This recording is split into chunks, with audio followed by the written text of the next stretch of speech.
obviously you guys can't release their locations for security reasons, but I don't think it's any secret that JSO has like surveillance cameras, within the police memorial building and within the pretrial detention center itself. But how long does the agency retain footage from those cameras?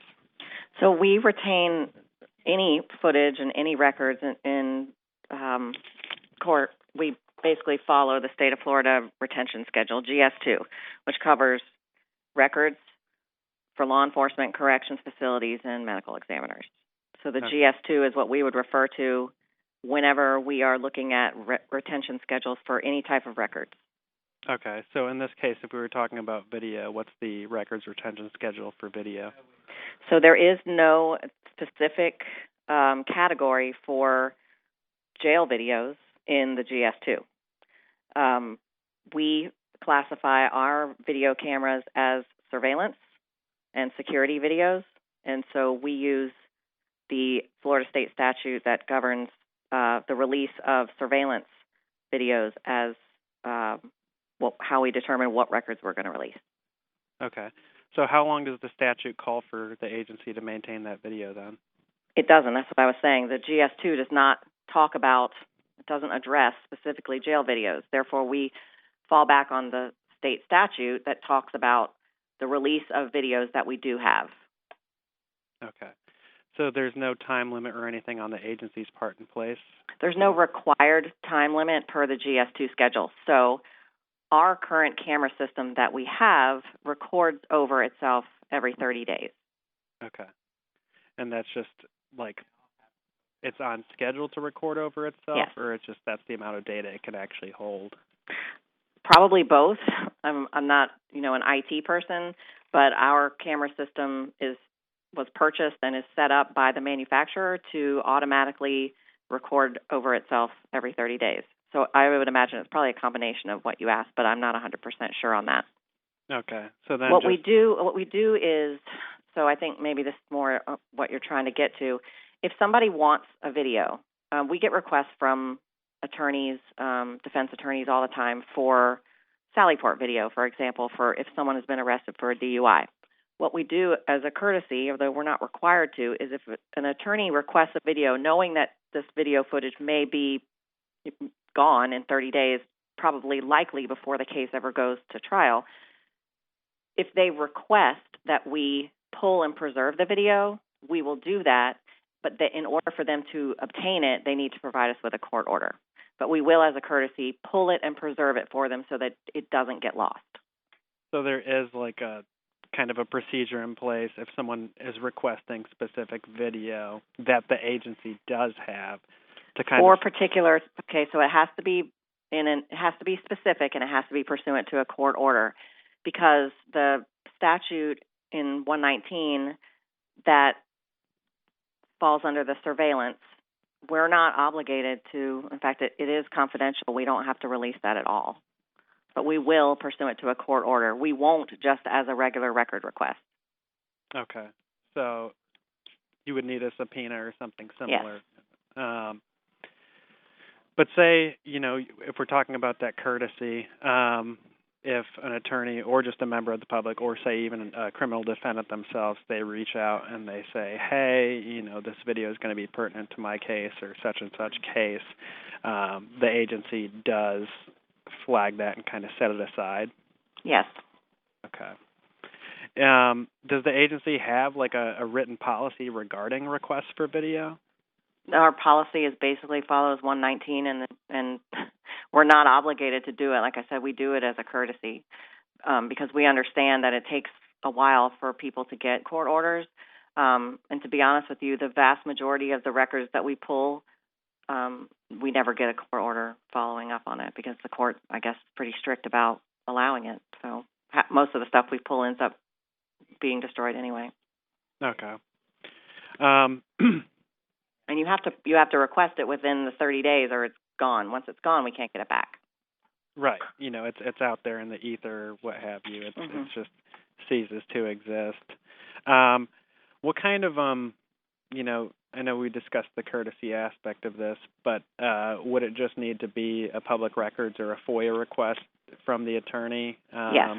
That comes in through the portal. I don't know if you're familiar with the way you would make a public record request, but there is actually a selection in the very beginning of when you're making the public record request that asks, are you a member of the public? Are you a member of the media? Are you an attorney?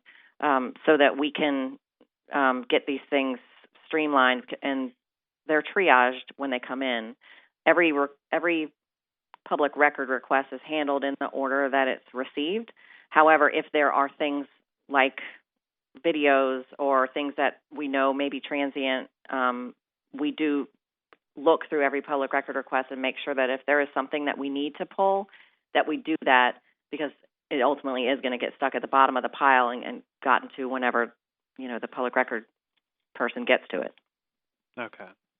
So it's not just, hey, this is the order in which it's received. There is some sort of process to prioritize the requests that are time sensitive, either because the record could be deleted or... Yes. So we look and make sure that there's nothing time sensitive in there that could, go away or disappear if by the time, it gets to be worked on. So yes, they review it just to make sure that if there is something in there that we note it and at least start the process of getting that taken care of, even though we may not get to the request for a couple of weeks, but at least we'll have that pulled. Okay.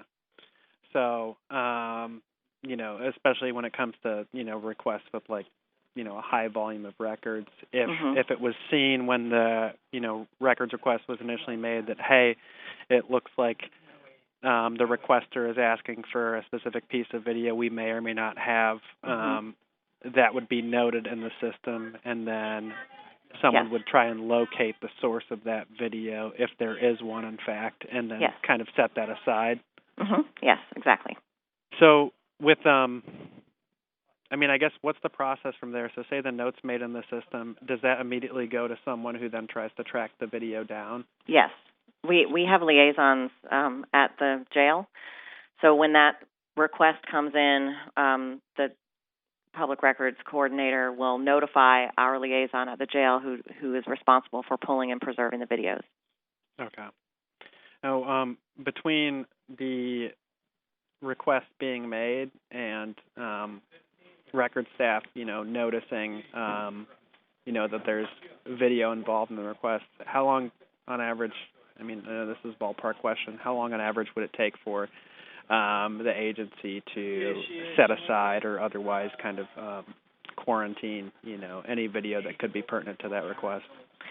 I'm not familiar with that part of it because that happens at the jail by a corrections officer. My understanding from just having casual conversations with them is it's pretty simple. As long as we can give them the date, time, and the name of the inmate, they can pull it and preserve it pretty simply, but I'm sure it all depends on staffing and, all of the other factors that go in, how many requests they've gotten that day. Is there like an explicit policy for JSO if there's video involved with the request that says like, hey, this must be, if video is part of a request, then this must be noted and, prioritized accordingly? Or no, it's not in a policy because the fact that we do most of these as a courtesy to the defendants and their attorneys. But it's a practice. It's an agency practice. So it's just understood among those who work in the public records unit that this is how these are handled, even though it's not, a policy. It's like this is how we do things. Therefore, that's the tack to take when you receive a request that, Right. There's so many different public records, and there's so many different. Every public record is different. Right. Even if they seem similar on their face value. So if we tried to write a specific policy to cover every single possibility, we wouldn't have enough space in our computers to do it. So we do rely on past practices and precedents and court rulings and things like that to govern what we do, along with the state statutes and our current policies. But that is our practice. That's what we do for public records. But it's not a written policy that we will or we shall. So there wouldn't be any memos or anything that would go out regarding that? I don't believe so. Okay.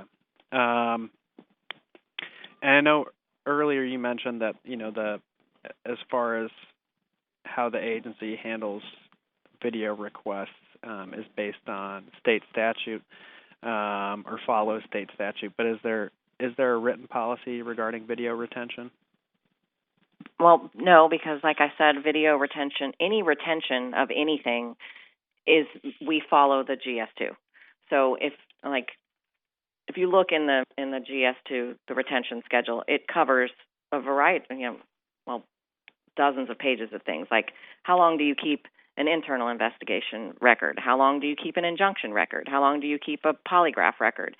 Every single one of those is addressed in the GS2, but there is no specific thing that covers recordings in the jail in the GS2. So even like kind of in lieu of a JSO policy, is it written somewhere, that it to follow the state statute regarding records requests? I believe the beginning of our policy says we always follow the statute. As a law enforcement agency, we're obligated to. But is the statute itself, is the language from that, like in a policy handbook or something? The Florida State statute is in the Florida State statute book.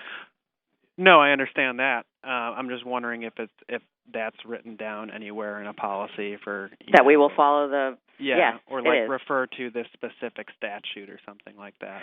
Yes. Now, when we're writing our policy, we don't specifically, 119 has a bunch of subsectors. So we would say refer to the statute that governs public records law, because the subsects, they change every year because they're adding and moving things around. So you don't want to put something in a policy and then 6 months later have to go change it because the A is now a C.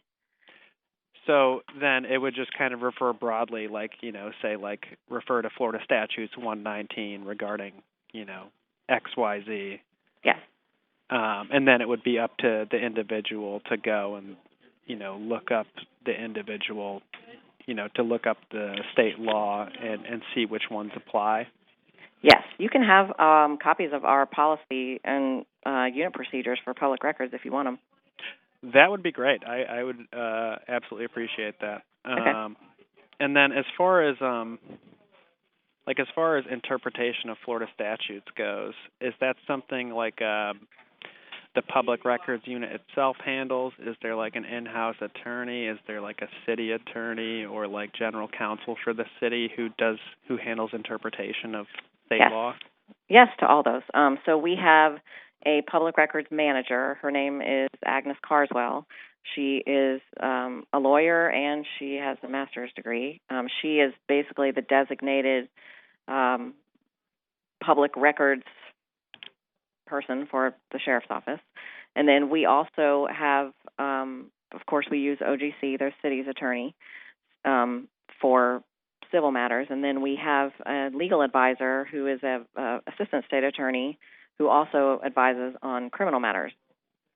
Okay. So it's kind of it's a blend of people then that are involved with that. Is there anyone who has kind of I don't want to say the final word, but is there anyone who is the, authority on all of those?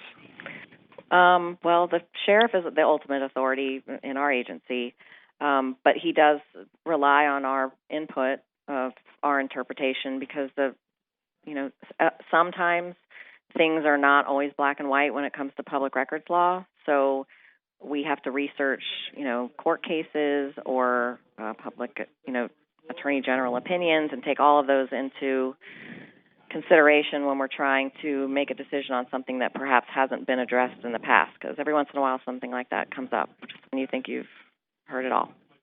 Okay. Are there any circumstances in which, the agency would receive a record request that included video and the video, like there wouldn't be a note in the file or the video would not be set aside? I would not say that anyone in this agency is incapable of making a mistake. That is not the practice, and that's certainly not what we would encourage, but has anyone ever made a mistake and overlooked something? I'm sure that's happened. And if it's caught, and hopefully it would be caught in time, we would address it with the employee. And if an employee does it on a repeated basis, they probably wouldn't work here for very long, because public records is very important to the sheriff, and we want to make sure that we are abiding by the law. So if a law office requested on multiple occasions records including video footage, and it wasn't noted in the it either wasn't noted in the report or the video wasn't retained, the employee who handled the initial request, they would be accountable for that? I would hope so.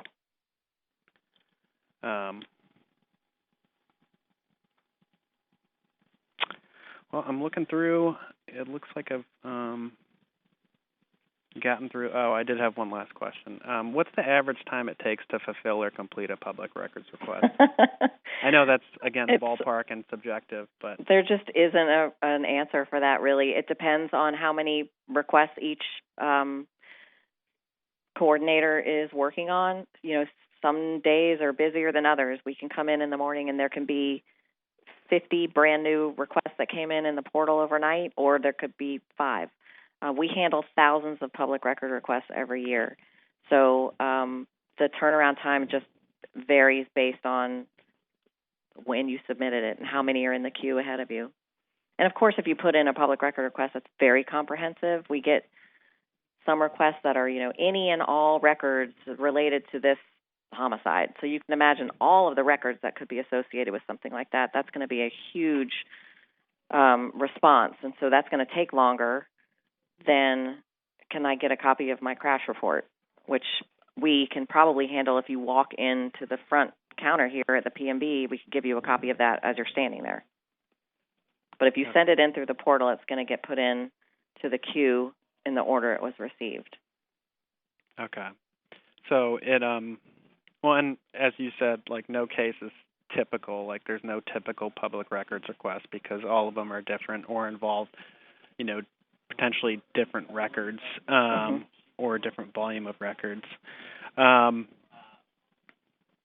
So just to be clear, though, as far as records involving video go, there is some sort of note, or there's supposed to be anyway, some sort of note made within the records request file that, hey, this includes video, this video, is potentially subject to deletion if we even have it in the first place. So let's expedite this, essentially, or let's set this video aside. Yeah, well, what we do is if we see that it's making a request for a video from the jail, we send that information over to the jail and request that they pull it and preserve it until we get a court order. Okay. Who handles pulling and preserving it? Just individual rank and file public records coordinators? I'm not sure who the exact employees are, but there are designated liaisons with that work in corrections that do that. It's not just anyone, because not everyone over there is trained to do that. So whoever the handful of people that are trained to do it, but I couldn't tell you their names. Is there anyone with oversight over those video requests? I'm sure that those people work for somebody. Would Agnes Carswell be the supervisor on those? She's the supervisor of the public records unit. She does not supervise the corrections personnel that assist us at that facility. But she probably could tell you the names of the people that they send it to. Do the corrections personnel have, like, information technology training to be able to access those records, without potentially damaging or otherwise? Obviously, they have some kind of training, because when we ask them for it, they give us what we're asking for. Okay. Is there any set timetable or policy governing how long, between a request being received and that material being set aside? Again, if there is a source. Basically, is this like something that would happen the day of, or is there any kind of limitation? It should happen when we get to that request in the portal and pull it up and review it. When the supervisors get it, they pull it up, they review it, and it gets assigned to a public records coordinator. At that time, it should be noted by the person who is assigned that new public record request that there is something that they need to do immediately, because it can't wait until they get to it. So yes, that's the time when it's supposed to happen. Would that coincide with, and just for some context, I'm somewhat familiar with the portal. I've used it for requests myself, but would that coincide with, the note being made in the file? Would that, or the request being flagged for those purposes, would that coincide with the agency, when we get responses to our requests, it's usually just like initially an acknowledgement, like we've received your request and it's being assigned to an coordinator, and basically we'll investigate whether there are records responsive to your request. Would that be around the same time that the note would be made or the flag would be added to that records request? I would think so. I'm not 100% sure about that, but that seems like, I'm not sure, because I've never been on the other end of I'm only on this end of the portal, so I've never actually made a public record request, but I think I know what you're talking about when it sends you like the notification that we've received it and it's been assigned to, this particular ID number public record coordinator. That means that public record coordinator has been assigned to a new public record request. So yes, either immediately or shortly thereafter, they should note that something in there needs to be handled immediately or requested. Mm-hmm. Okay. And then,